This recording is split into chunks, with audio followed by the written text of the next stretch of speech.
পশ্চিমবঙ্গে আয়ুর্বেদ মানেই পরম্পরা আয়ুর্বেদ, এই কথাটাকে যেভাবে আপনি তুলে ধরেছেন এর পিছনে একটা নিরলস প্রচেষ্টা, একটা মানে অক্লান্ত পরিশ্রম নিশ্চয়ই কাজ করেছে। দেখুন, এটাতে দিদি আমার যতটা ভূমিকা, আমার পূর্বপুরুষের ভূমিকা আরও বেশি, অনেক বেশি। এবং আমি অলরেডি বলেছিলাম যে তখন আমার প্রপিতামহ পিতামহ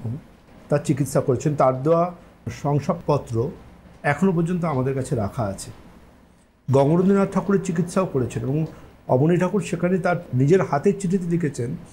যে বংশ পরম্পরা ধরে কিন্তু জোড়াসাঁকো ঠাকুর বাড়ির চিকিৎসা করে আসছেন এই পরম্পরা আয়ুর্বেদ পরিবার, এবং সেখানে আমার দাদুর নাম উল্লেখ আছে, এবং এইগুলো কিন্তু আজও আমাদের কাছে কিন্তু রাখা আছে। আজকে যদি আপনি কলকাতা বিশ্ববিদ্যালয়ে আয়ুর্বেদ যে স্নাতক স্তরে যে আয়ুর্বেদ কোর্স, সেটা যদি আপনি সিলেবাস দেখতে যান, আপনি কিন্তু সেই সিলেবাসে দেখতে পাবেন যে সেখানে সেন পরিবারের ভূমিকা কি উল্লেখ আছে। উপেন্দ্রনাথ সেন, দেবেন্দ্রনাথ সেন থেকে শুরু করে আপনি গণনাথ সেন অবধি তাদের বই পড়া একদম, মানে এরা কিন্তু প্রচুর বইয়ের অনুবাদ করেছেন, এবং সেন পরিবার মানে বৈদ্য পরিবার, এবং আমাদের কিন্তু ওই গোত্রটাই ধন্বন্তরী। আয়ুর্বেদ চিকিৎসা যেমন ওই অভিমন্যু যেমন মাতৃ জঠর থেকে শিখেছিল না চক্রব্যূহতে ঢোকার রাস্তা, আমরা খলনুরির আওয়াজ শুনছি, আমরা শৈশবটা কেটেছে আমাদের গাছপালা নিয়ে খেলাধুলো করে,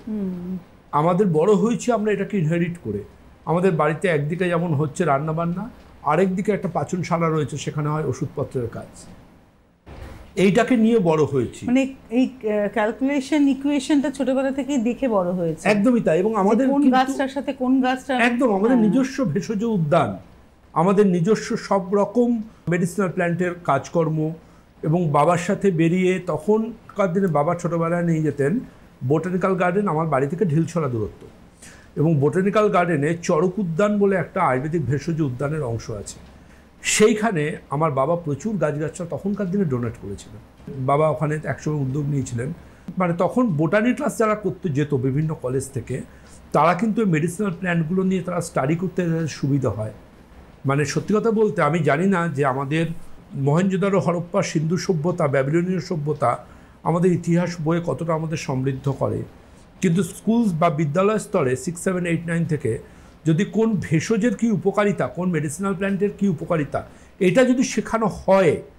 স্টুডেন্টদের, তারা কিন্তু আজকে অনেক বেশি আয়ুর্বেদ মনস্ক হবে, এবং আয়ুর্বেদ চিকিৎসা বিজ্ঞান নিয়ে তারা কিন্তু আগামী দিনে আমাদের স্বদেশীয় চিকিৎসা পদ্ধতি, এটা যেটা ভুলভাল লোক বিভিন্নভাবে এটাকে মিসইউজ করেছেন, যে কোনো ডাক্তার নয়, কেউ একটা গেরুয়া পোশাক পরে ফেললো মানে সে আয়ুর্বেদ বিশেষজ্ঞ হয়ে গেল, এইভাবে যেভাবে পেরেছে আয়ুর্বেদটাকে এনক্যাশ করেছেন, যেখানে আমরা বিশ্ববিদ্যালয় বা বংশ পরম্পরা আয়ুর্বেদ চিকিৎসক পরিবার থেকে এসে মানুষকে বোঝাবার চেষ্টা করি। একসময় তো মানুষ ভাবতেন যে আয়ুর্বেদ চিকিৎসা মানে এই কৌটো নিয়ে এই স্কিন হেয়ারের প্রোডাক্ট মাখা, ট্রেনে বাসে কিছু অশালীন পোস্টার, খালি এই ছিল। সেখান থেকে আয়ুর্বেদ যে একটা সিস্টেম অফ মেডিসিন, এবং প্রতিনিয়ত আমাদের এই লাইভ ফোনের প্রোগ্রামে মানুষের বিভিন্ন সমস্যা নিয়ে আলোচনা, এবং যখন মানুষ মডার্ন ভিউয়ের সঙ্গে আয়ুর্বেদাকে মেলানো একদম, সুতরাং আধুনিক লেটেস্ট রিসার্চ এবং তার সাথে আয়ুর্বেদ, সুতরাং আজকে কিন্তু এই জায়গাটা নতুন করে বলার অপেক্ষা রাখেন। আজকে আমার ক্লিনিকে যে পেশেন্টরা আসেন তারা কিন্তু সমাজের শিক্ষিত বা সেই লেভেলের মানুষ, যারা বোঝেন যে সাইড এফেক্ট ছাড়া আয়ুর্বেদ চিকিৎসা বিজ্ঞানের মাধ্যমে কিন্তু আমি সুস্থতা পেতে পারি।